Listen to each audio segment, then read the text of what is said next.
एक था रौनक, जैसा नाम वैसा रूप, अकल में भी उसका मुकाबला कोई नहीं कर सकता था। एक दिन उसने घर के बाहर बड़े बड़े अक्षरों में लिखा, यहाँ अकल बिकती है। उसका घर बीच बाजार में था। हर आने जाने वाला वहां से जरूर गुजरता था। हर कोई बोर्ड देखता, हंसना और आगे बढ़ जाता। रौनक को विश्वास था कि उसकी दुकान एक दिन जरूर चलेगी। एक दिन एक अमीर महाजन का बेटा वहां से गुजरा। दुकान देखकर उससे रहा नहीं गया। उसने अंदर जाकर रौनक से पूछा, यहाँ कैसी अकल मिलती है और उसकी कीमत क्या है? उद्धरण, उसने कहा, यह इस बात पर निर्भर करता है कि तुम इस पर कितना पैसा खर्च कर सकते हो।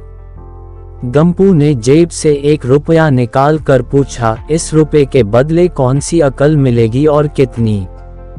भाई, 1 रुपए की अकल से तुम 1 लाख रुपया बचा सकते हो। गंपू ने 1 रुपया दे दिया। बदले में रौनक ने एक कागज पर लिख कर दिया, जहां 2 आदमी लड़ झगड़ रहे हों, वहां खड़े रहना बेवकूफी है। गंपू घर पहुंचा और उसने अपने पिता को कागज दिखाया। कंजूस पिता ने कागज पढ़ा तो वह गुस्से से आग बबूला हो गया। गंपू को कोसते हुए वह पहुंचा अकल की दुकान। कागज की पर्ची रौनक के सामने फेंकते हुए चिल्लाया, वह रुपया लौटा दो जो मेरे बेटे ने तुम्हें दिया था। रौनक ने कहा, ठीक है, लौटा देता हूँ, लेकिन शर्त यह है कि तुम्हारा बेटा मेरी सलाह पर कभी अमल नहीं करेगा। कंजूस महाजन के वादा करने पर रौनक ने रुपया वापस कर दिया।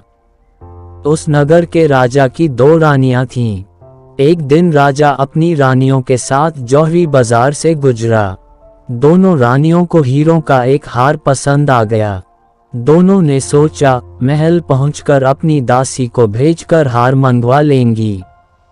संयोग से दोनों दासियां एक ही समय पर हार लेने पहुंची। बड़ी रानी की दासी बोली, मैं बड़ी रानी की सेवा करती हूँ, इसलिए हार मैं लेकर जाऊंगी। दूसरी बोली, पर राजा तो छोटी रानी को ज्यादा प्यार करते हैं, इसलिए हार पर मेरा हक है। गंपू उसी दुकान के पास खड़ा था। उसने दासियों को लड़ते हुए देखा। दोनों दासियों ने कहा, वे अपनी रानियों से शिकायत करेंगी।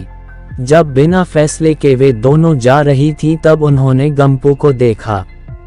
वे बोली, यहाँ जो कुछ हुआ तुम उसके गवाह रहना। दासियों ने रानी से और रानियों ने राजा से शिकायत की। राजा ने दासियों की खबर ली। दासियों ने कहा, गंपू से पूछ लो, वह वहीं पर मौजूद था। राजा ने कहा, बुलाओ गंपू को गवाही के लिए, कल ही झगड़े का निपटारा होगा। इधर गंपू हैरान, पिता परेशान। आखिर दोनों पहुंचे अकल की दुकान। माफी मांगी और मदद भी। रौनक ने कहा, मदद तो मैं कर दूं, पर अब जो मैं अकल दूंगा उसकी कीमत है 5000 रुपए। मरता क्या न करता। कंजूस पिता के कुड़ते हुए दिए 5000। रौनक ने अकल दी कि गवाही के समय गंपू पागलपन का नाटक करें और दासियों के विरुद्ध कुछ न कहे। अगले दिन गंपू पहुंचा दरबार में। करने लगा पागलों जैसी हरकतें। राजा ने उसे वापस भेज दिया और कहा, पागल की गवाही पर भरोसा नहीं कर सकते। गवाही के अभाव में राजा ने आदेश दिया, दोनों रानी अपनी दासियों को सजा दें, क्योंकि यह पता लगाना बहुत ही मुश्किल है कि झगड़ा किसने शुरू किया। बड़ी रानी तो बड़ी खुश हुई।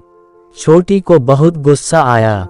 गंपू को पता चला कि छोटी रानी उससे नाराज है, तो वह फिर अपनी सुरक्षा के लिए परेशान हो गया। फिर पहुंचा अकल की दुकान। रौनक ने कहा, इस बार अकल की कीमत 10,000 रुपए। पैसे लेकर रौनक बोला, एक ही रास्ता है, तुम वह हार खरीद कर छोटी रानी को उपहार में दे दो। गंपू सकते में आ गया। बोला, अरे ऐसा कैसे हो सकता है, उसकी कीमत तो 1 लाख रुपए है। रौनक बोला, कहा था ना उस दिन जब तुम पहली बार आए थे कि 1 रुपए की अकल से तुम 1 लाख रुपए बचा सकते हो। इधर गंपू को हार खरीद कर भेंट करना पड़ा, उधर अकल की दुकान चल निकली। कंजूस महाजन सिर पीट कर रह गया।